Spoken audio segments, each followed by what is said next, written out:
इसमें क्वेश्चन है find the zeros of the following quadratic polynomials and verify the relation between the zeros and their coefficients. और इसका question number 2 बता रहे हैं एक्स स्क्वायर माइनस 3 वाला। ठीक है, तो देखिए कैसे होता है भाई, जीरोज वगैरह का जब भी मामला हो, इसको ये क्वेश्चन है आपका, आपके सामने ये इक्वेशन दी गई है एक्स स्क्वायर माइनस 3। तो जब भी इस तरह का सवाल होगा आप उसको जब भी जीरोज निकालो, जीरोज मतलब होता है सॉल्यूशन, यानी कि एक्स की क्या वैल्यू रखें तो कि इक्वेशन सॉल्व हो जाए, या जो भी मामला है एक्स की क्या वैल्यू रखने पर ये इक्वेशन ज़ीरो हो जाए। ठीक है, इसका मतलब ये होता है। तो कैसे निकलेगी वो देखिए, पहले हम इस इक्वेशन के एफ एक्स बराबर मान लेते हैं।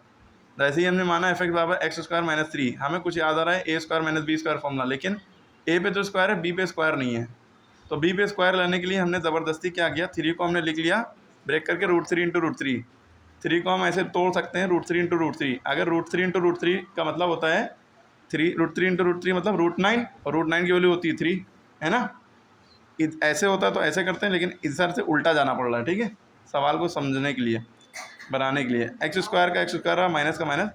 जो नंबर 2 बार लिखा होता है इसको हम पावर 2 लगा देते हैं। √3 2 बार लिखा है, स्क्वायर लगा दिया। अब देखिए यहाँ पे आपको क्या दिख रहा है, a square minus b square मतलब मामला दिख रहा है। ये ए स्क्वायर हो गया या बी स्क्वायर, इसका फॉर्मूला होता है ए माइनस बी, ए प्लस बी, या ए प्लस बी ए माइनस बी, कुछ भी कह लो। ठीक, ए की वैल्यू क्या है एक्स, बी की वैल्यू √3, तो ए प्लस बी यानी एक्स प्लस √3, ए माइनस बी यानी एक्स माइनस √3। ठीक है, ये यहाँ तक क्या आपका मामला हो गया।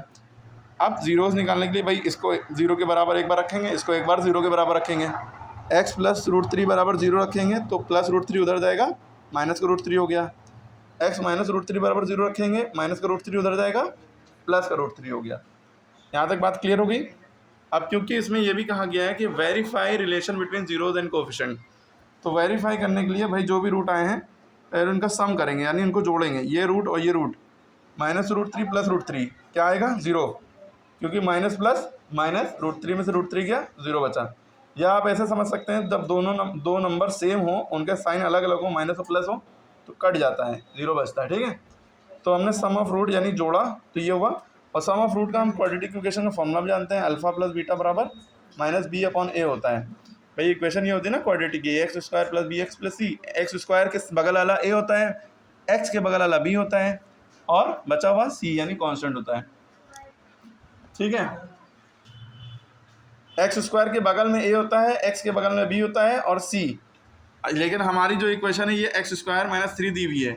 यहाँ एक्स स्क्वायर है तो इसके बगल में कुछ नहीं है, तो 1 छुपा हुआ है। ठीक है, एक्स यहाँ है नहीं, तो एक्स के बगल में कोएफिशिएंट बी की वैल्यू 0 हो गई। लो, एक्स स्क्वायर के बगल में जो 1 है ये ए होता है, तो माइनस हमारा फॉर्मूला होता है अल्फा प्लस बीटा का माइनस बी अपॉन ए।